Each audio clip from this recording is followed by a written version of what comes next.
Hey, welcome back to the Crabby Dice. Today we're going to be taking a look at Paladins of the West Kingdom, one of the prettiest and best games from last year. So this is going to be the rules and setup overview video. If you want to see the playthrough and review, click on the link below. Also, before I get started, please subscribe and comment below. Tell me what you hate, tell me what you love, that'll be great. And lastly, I tend to pride myself on having shorter videos for my setup and rules, but this is going to be a longer one because it's kind of a beefy game. So let's not waste any more time and let's go to the setup. Alright, welcome to the setup and terminology portion of the video. So the first thing you're going to want to do is set up your two game boards. I like to stagger them like this so you can actually play on a square table. It will help.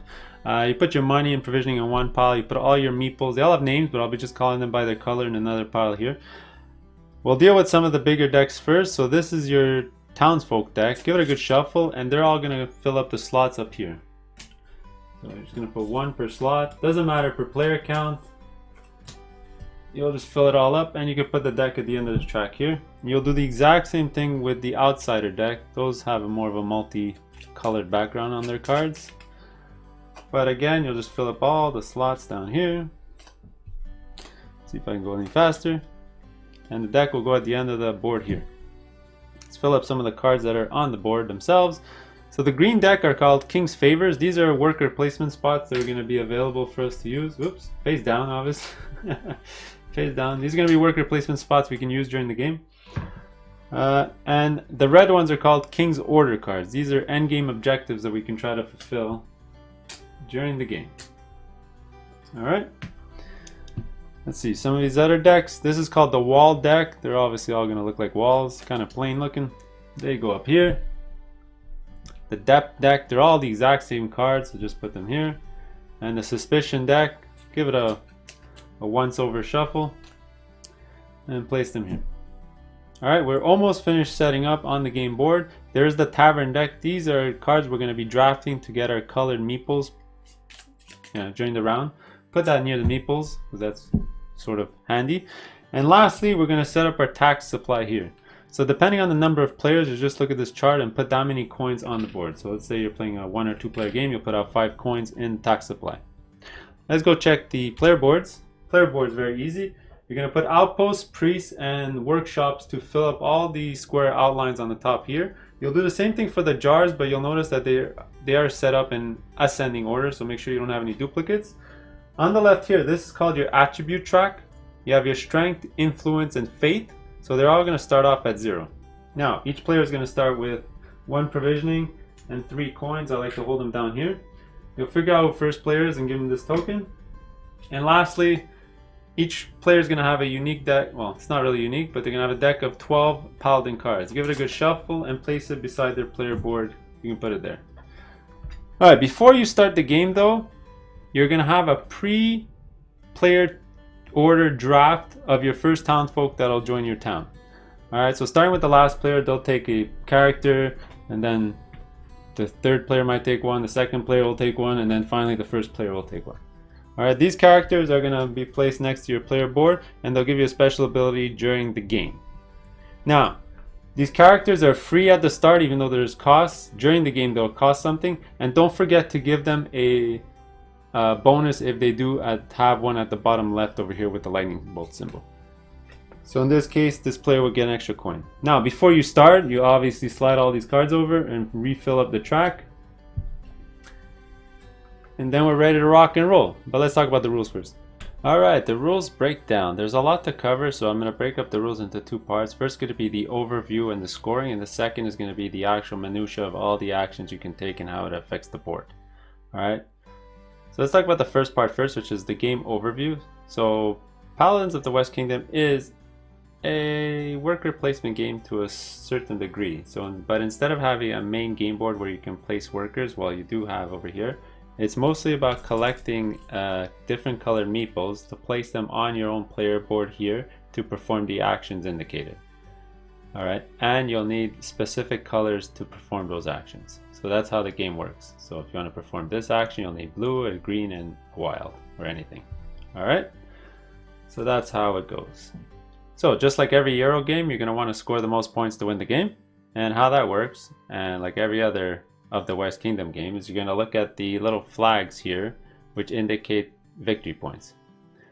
So 95% of the points you'll score in the game are on your own player board. So you'll look and you'll see if you build wall cards, you can get points on the walls themselves. They can have points. How high your attribute markers get, you'll score your points. And everywhere that you see yellow icons, you'll score points.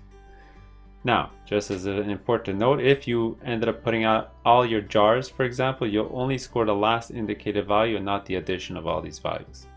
All right. At the bottom of your player board, these are the outsiders that you've converted, and they all give you end game scoring. So for example, this one will score you a point for each 4 strength you went up on the track, and this one will give you a point for each 2 workshops that you built. All right. Now the only victory points you'll actually score from the main board are up here. These are called the King's Orders. So for example here, if you build 5 jars, you'll get this. And if you killed or defeated 5 outsiders, you'll get this. I did forget to mention one thing. There is a way to lose points. So for each of your debt cards that you have in your possession, you'll lose points. 3 points, that's for a matter of fact. But if you pay back the debt, you'll actually score a point. Swing of 4 points. That's nice. So that's how you score. Now, the game is 7 rounds long at all player counts, and every round is broken up into the same 6 steps. All right. So step 1 is actually flipping over the next card in the tableau here. So you're gonna know which card it is by the round number that's indicated in the green on the top here. So let's say we are starting round 5. You'll flip over the 5th card here because there's a 5. Take note that for round 3 there are 2 cards that you need to flip over. Now all the spaces to the right of spot 3 here are all worker placement spots that you can actually utilize, but as it is a first come first serve, and you'll put the meeple requirement on top and get the benefit at the bottom here. Alright, so that's step 1. Step 2 is you'll flip over the amount of tavern cards equal to the number of players plus 1. So if you are playing a 2-player game, you'll flip over 3 cards. Alright, you don't pick them just yet. You're going to do that in step 4. But let's go to step 3, which is take your Paladin card deck here. Take the top 3. Now look at them. Now, the whole point of this step is you're going to pick one Paladin to be your Paladin for the round. So he's going to go there. Actually, I already had one put out, but let me put him back on top of the deck. You're going to put out one to be your Paladin for the round. You're going to pick another one to go on top of your deck, and you're going to take another one to go underneath your deck. Alright, so what is the anatomy of a Paladin card? The bottom here will give you a special ability for the whole round. The top left here will give you some starting meeple colors. And the flag value here, could be 1, 2, or even 3 different colored flags, will give you a temporary boost to your attributes on the side here. You don't gain them, as in you don't move up the markers, but when we talk about the actions, all these actions on the right of your player board will require a certain amount of attributes to be performed. That flag is an added temporary bonus that you'll have. Alright? So let's say I wanted to play with this one for the round. I put him here. I'll take another one, put him on top of the deck, and take the third one and put it underneath the deck. Alright? Now we'll go back to the main board, and in turn order you'll pick your tavern card. You'll also take the meeples from the card from the pool here. So let's say the first player wanted this card. He'll take 2 blue and 2 green, for example. Add these to his personal supply, in addition to the 2 that were on his card. And then the next player would take his card, do the exact same thing, and the third card you'll just chuck it from the game, not needed. Alright? Once everyone's done that, the next step of the turn is the most intensive. It's the actual performing of all the actions, but we'll talk about that shortly. Alright? Once everyone's passed and done all their actions, it's the cleanup phase. So cleanup phase is pretty simple. If nobody's taken the first card of the townsfolk deck or the outsider deck, you'll discard those cards. Then you'll shift all the cards over and fill up any holes that might be missing. So in this case, nobody took any cards, but we'll just simulate some cards getting flipped over here. You'll take off all the meeples that are on the King's Favor cards here. You'll take out all the meeples on your personal board and add them back to the general supply, and then you're ready for the next round. You'll pass the scroll to the next player. This is the first player marker, and then you're ready to start the next round. So you'll flip over the next card, and so on and so on. So you'll do that 7 times, and at the end you're going to score your points. Now let's go into the action minutiae of all the actions you can take. Alright, the player actions. This is the meat and potatoes of the game. So before we go to a player board, you're going to be wondering, okay, I got all these meeples, now how do I do things? Well, the first thing that I want to really stress is that there are some worker placement spots that are on the King's Favor cards up here.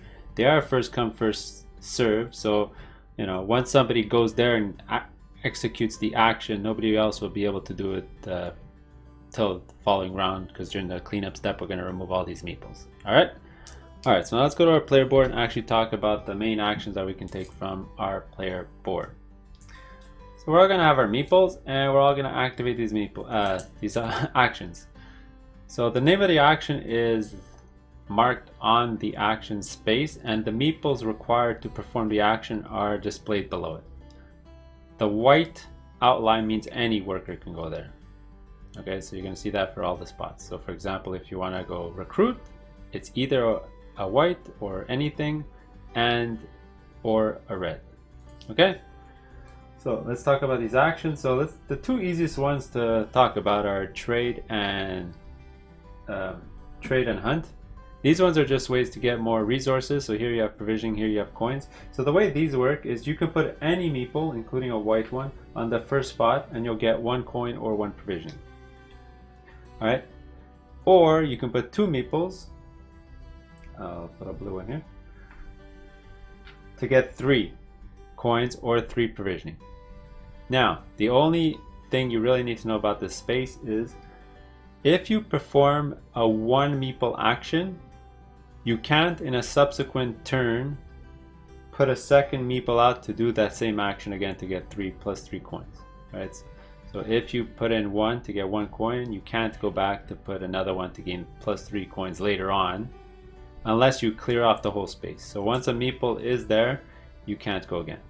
Hunt works the exact same way. Now let's talk about develop. Very simple.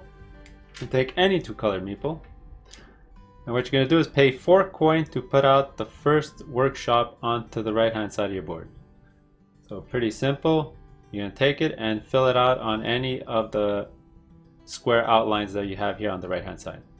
What is that going to do? Well, it's going to lower the cost of meeples for doing that action in the future. So for example, if I want to commission in the future, it's going to cost me 2 meeples instead of the 3 that are there before.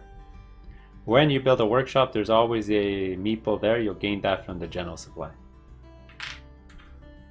Alright, let's move on to recruit. That's going to need a red guy, or not.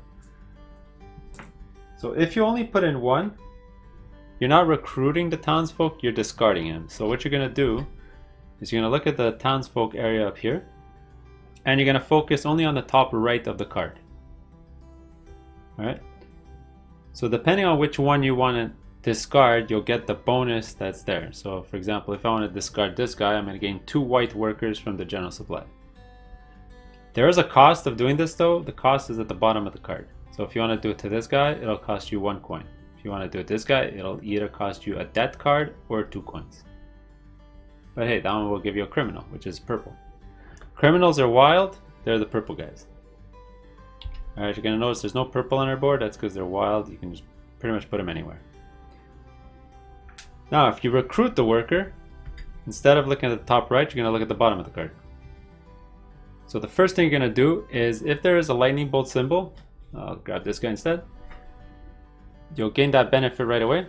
So this guy comes with a coin. And then this guy, just like the guy that you drafted at the beginning of the game, you'll add him here and it'll give you a special power for the rest of the game. So this is whenever you put out a priest, you'll get a coin. This is if you put out a garrison, you'll get a coin. Right? Okay, let's talk about the prayer action. That needs a priest to pray. And what that does is if you pay 2 coins, you can clear off any action spot on your player board. For example, if you had previously done a fortify and you want to do it again this turn, well, you can clear it off by doing a prayer action and paying 2 coins. And then if you have the 3 meeples, you can do the action again. Alright?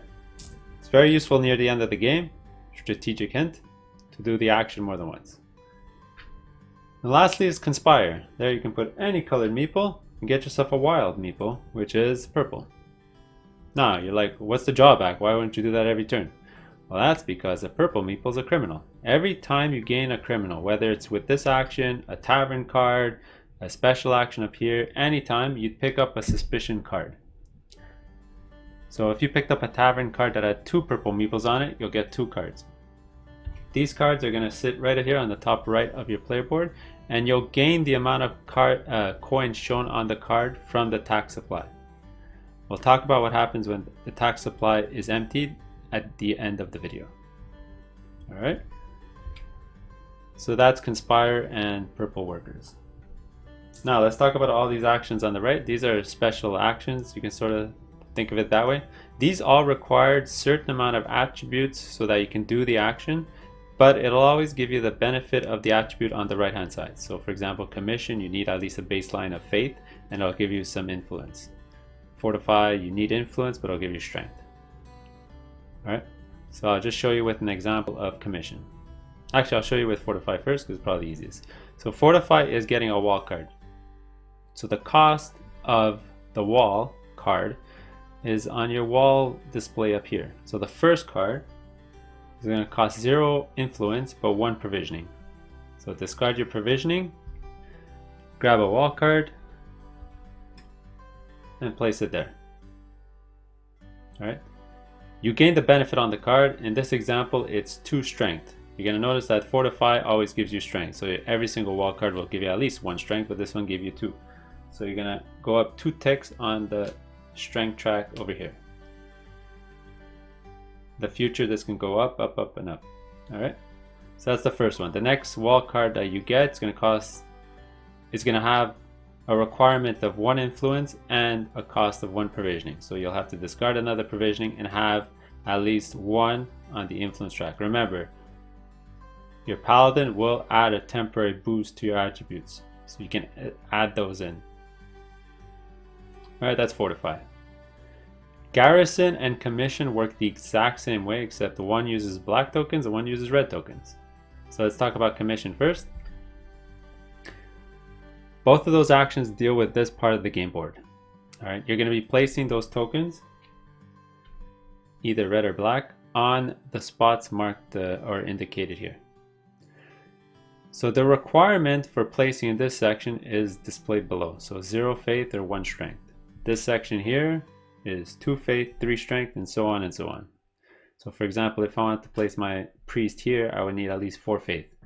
If I want to place my garrison here, or outpost here, it'll cost me 5 strength. Alright, when you place your meeple, you get the benefit that you're covering up. So here you get a white meeple, blue meeple, green meeple, red meeple, coins, flip over a dead card, recruit a townsfolk, clear off an action spot, discard a suspicion card, and so on and so on. You do need to track, depending on the number of players, there are some limitations down here. What I like to do actually is before the start of the game, I used to use, if you're not playing 4 players, I use the extra players workshops and just cover up the action spots so you don't accidentally perform that action. So in a 3-player game, I would cover up all the 4-player spots. Alright. Now you're going to notice that when you put out the commissions or the priests, you're going to gain blue. Well, you'll see a blue flag, so you'll go up on the blue track. And the same thing for red. When you put out an outpost, you're going to gain faith, which is the black flag. So you'll move up the black flag. So in this example, they've both moved up 1. We'll both move up 1. All right, next we'll talk about the absolve action down here. So the requirement is on the jars themselves. So to put out your first jar, it'll cost you 1 coin, but 0 influence. Well, I have at least 1, so I can place that jar. So if I put out my 3 meeples, I'll do the absolve action, and these jars just get placed on the right hand side of your board here. So for example, I can place my jar here to get myself a free faith tick on the attribute track. Alright. Whenever you do any jar action out here, you'll also discard a suspicion card if you have one. So you'll take a card and you'll add it to the discard pile over here. When you discard your suspicion cards, you always discard from the top of your deck down. You don't get to choose. It's always the top going down. Alright, so the next jar that I want to play is going to cost me 2 coin and 1 influence requirement. Alright. Now you'll notice this always gives me faith as a reward, and you'll notice that every jar has faith underneath, so you'll always get 1. Alright, now we're coming down to the attack and the convert actions. These deal with the outsiders that are knocking at everyone's town.